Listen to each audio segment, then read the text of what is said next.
Assalamualaikum semua. Sekali lagi kita bertemu di dalam rancangan Sembang Petang yang telah lama terhenti atas sebab-sebab yang tidak dapat kita namakan. Namun begitu, jangan bimbang. Pada hari ini kita ada seorang tetamu istimewa daripada Fakulti Seni Kreatif. Sebelum ni kita banyak berbincang mengenai perkara-perkara berasaskan sains dan sebagainya. Hari ini kita masuk ke suasana yang agak berbeza, iaitu sains sosial. Dan bidang yang saya pilih hari ini adalah bidang muzik, dan bersama kita pada hari ini adalah Dr. Mazlan. Dr. Mazlan, pesarah kanan di Fakulti Seni Kreatif di Jabatan Muzik. Betul. Okey. Apa kata kita dengar cerita Dr. Mazlan ni, macam mana, siapa dia sebenarnya dan macam mana dia boleh minat muzik itu sendiri sehingga menjadi seorang pesarah dalam bidang muzik. Okey, silakan Dr. Mazlan. Terima kasih Prof Hadib. Perjalanan karier saya di dalam muzik ni orang kata berliku lah. Sebab pada asalnya, sebab saya beritahu background saya dulu lah. Okey. Saya dibesarkan di Kampung Baru, Kuala Lumpur. Okey. Oh, budak KL lah. Budak. Tapi bukan KL yang atas lah, KL yang Kampung Baru. Okey. Jadi cabaran saya sebab mostly di Kampung Baru tu anak-anak yang kurang berada lah. Kalau zaman sekarang ni kita kata seperti B40. Jadi di situ kebetulan semasa di Kampung Baru tu saya punya area tu bukan di Kampung Baru yang dekat Pasar Minggu tu, tapi di hujung Kampung Baru berdekatan dengan Jalan Campbell lah. Okey. So di situ kebetulan ada satu music center, Yamaha Music di situ. Jadi selalunya lepas habis sekolah saya akan nampak anak-anak Cina akan pergi ke music center lah. Pergi kelas muzik lah. Saya selalu lihat dan dapat tengok seronok lah dengan dia orang punya perkakas instrumen, tapi saya tidak berkemampuan lah ketika itu. Jadi umur berapa tahun tu? Masa tu sekolah rendah. Sekolah rendah. Sekolah rendah. Okey. Sebab itu. Jadi bagaimana ke muzik ni bermula bila saya di sekolah St. John's, St. John Kuala Lumpur. Di situ saya rasa saya diberi peluang oleh guru besar saya, kebetulan mengajar muzik juga, nama dia Joseph Lopez. Jadi dekat situ dia shape saya punya mungkin bakat lah, dia nampak di situ. Jadi daripada kelas muzik tu macam mana? Ya, asal dia daripada kelas muzik, even saya yang main recorder tu. Yeah. Saya ingat main recorder tu. Sampai sekarang tak kerti. Saya even can't afford beli recorder lah. Jadi saya selalu pinjam dengan kawan saya lah yang kelakar sampai berbuih-buih pun kita pinjam. Jadi kat situ saya tengok saya mula minat lah dengan boleh tangkap senang lah nak.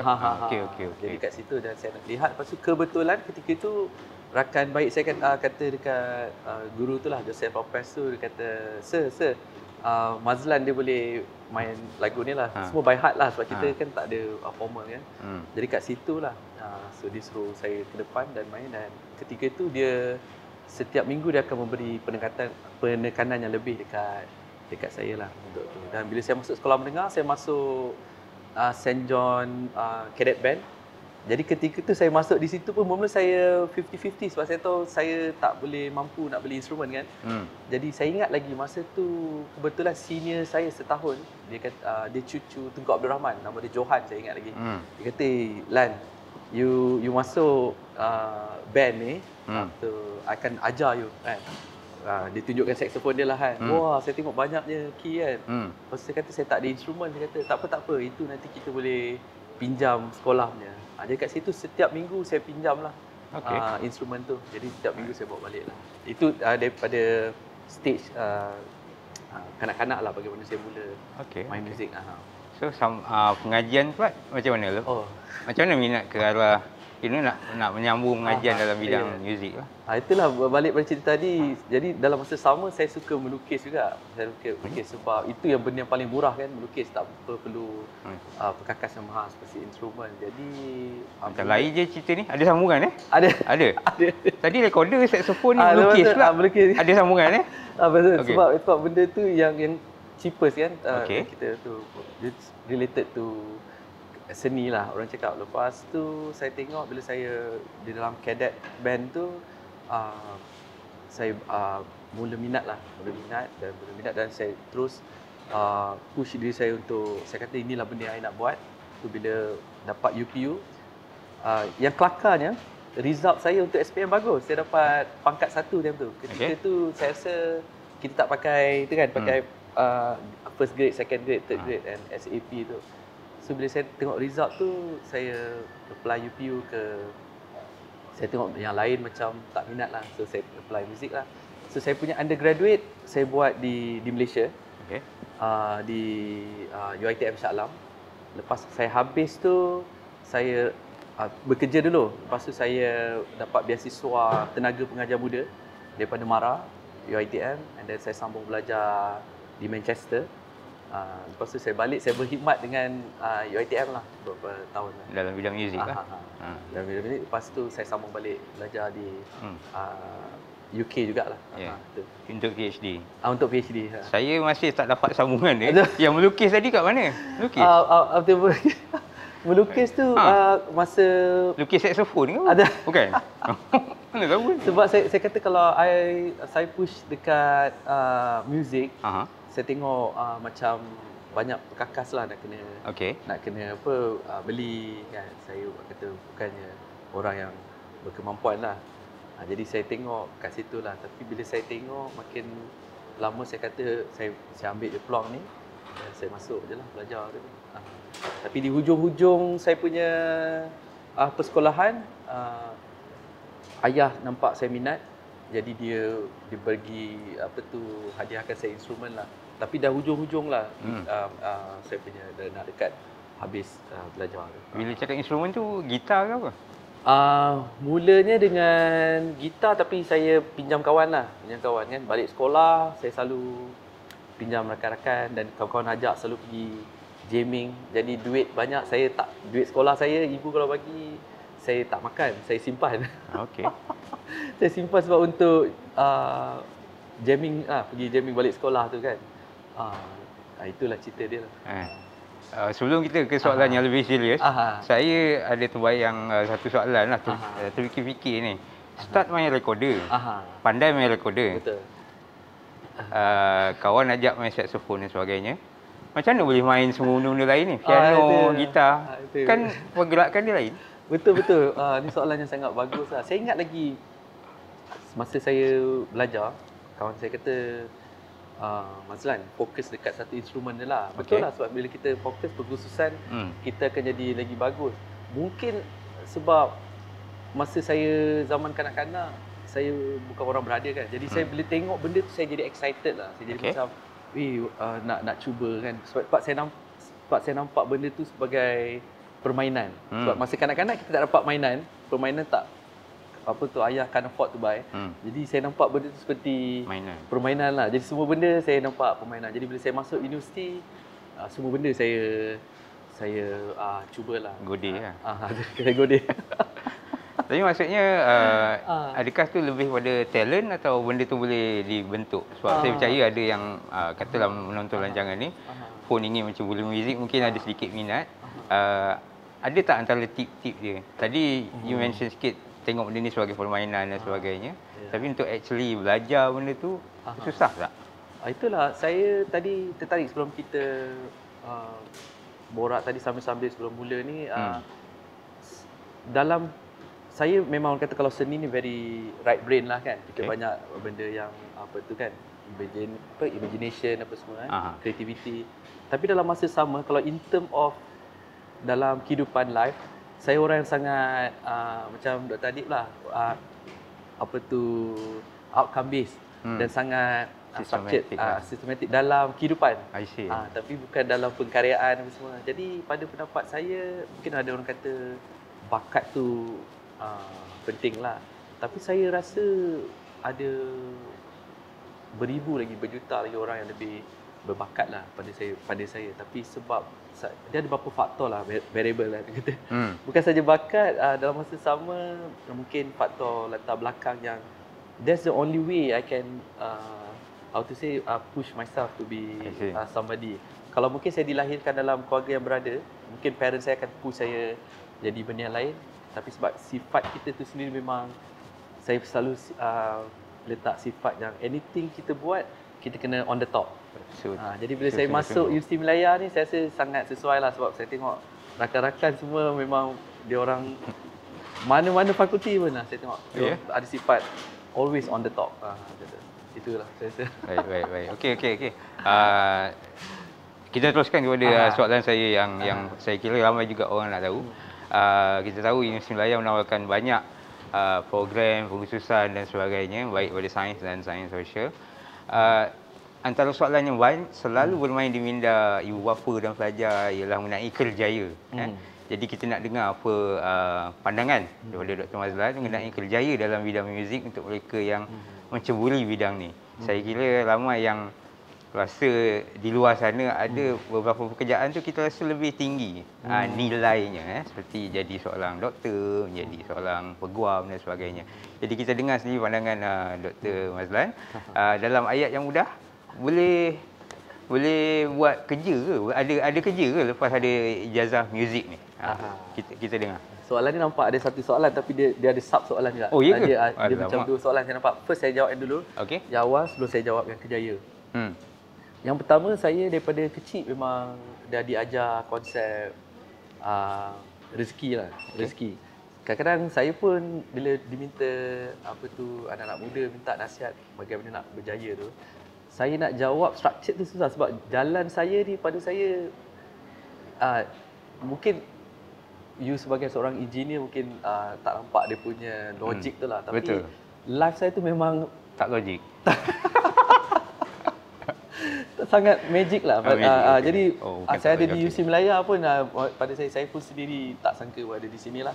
Tak ada dalam dari kotak hidup saya untuk pemikiran saya untuk ada di UC Malaya. Jadi life saya tu banyak miracle lah. Jadi kalau kita tengok cerita Indiana Jones tu kan, selalu bila dia pintu tu nak tutup je kan, dia sempat lari kan. So saya macam tu lah life tu. Jadi konsep saya adalah konsep rezeki. Jadi saya relate dengan kerjaya. Jadi saya pula sendiri pun tak macam mana nak cakap kita memang perlu buat yang terbaik lah apa pun yang kita ceburi. Tapi pada saya konsep rezeki tu sentiasa di depan saya lah. Tapi berbalik pada soalan yang lebih menjurus pada kerjaya.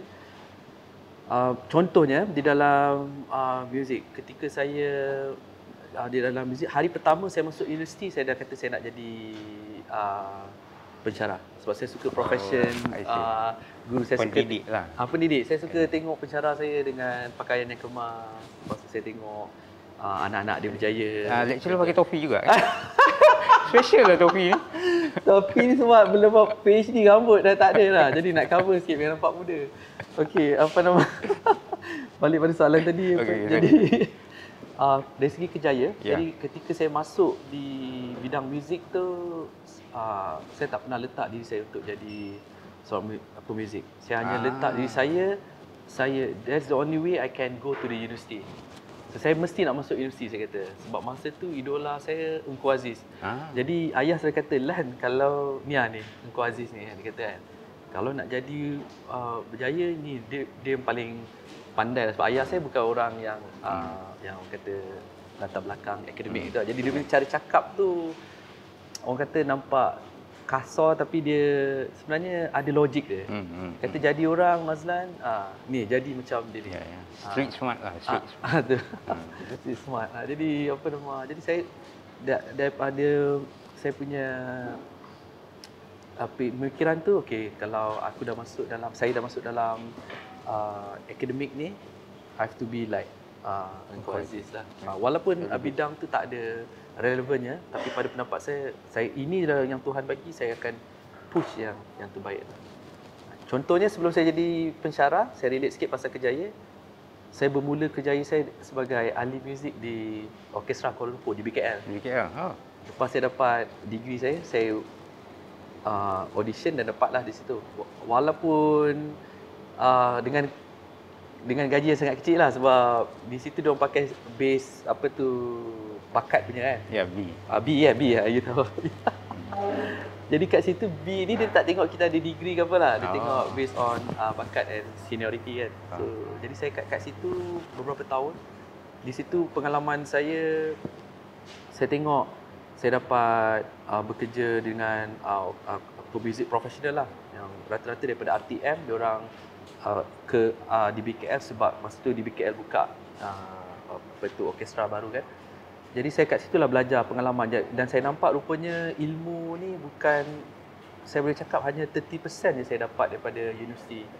Another 70% rupanya dengan kita bergaul lah dengan pengalaman tu.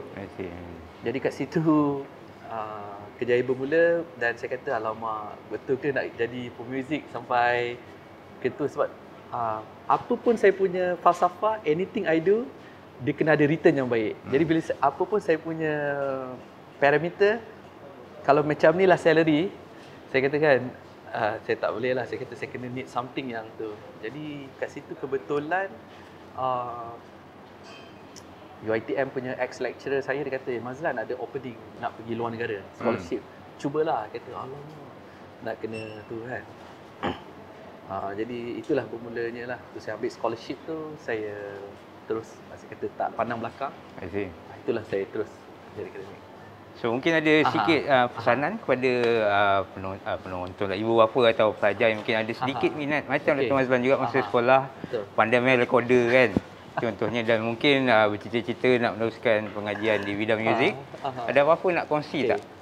Tips saya cuba simpulkan yang tadi saya cakap tu. Apa pun sebagai ibu bapa, sebab saya pun ibu bapa juga, pada pendapat saya, anything kita buat sebenarnya, kita, especially kita yang beragama Islam ni lah, kadang-kadang kita lupa yang rezeki itulah utama. Jadi kalau kita, anything anak buat, kita boleh push dia, boleh guide dia, tapi dalam masa yang sama kita kena reda dan tawakal kalau rezeki itu ke mana lah.